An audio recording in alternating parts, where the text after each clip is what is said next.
बघा दोघी बहिणी आले एकत्र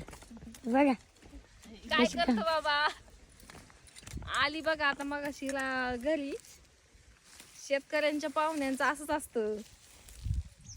आलं घरी की पहिलं रानात यायचं काय केलंय रानात काय नाही पिक ती बघा येतय माणूस या खुरपायला होतं खुरप बी रानात एक शिल्लक मग दिलं तिला खुरपाय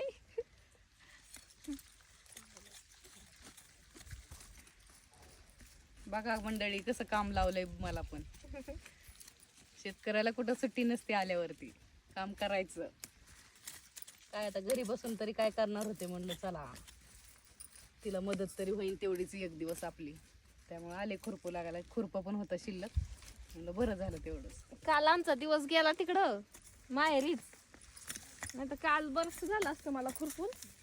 तरी सकाळपासून तिथून इथपर्यंत आणलं आता आली ती मग दोघींनी एवढा सारा आणलाय अजून इकडं पण राहिले बघा खुरपायचं एवढंच राहिले निम्म राहिले म्हणायचं अजून तर हॅलो चला बाय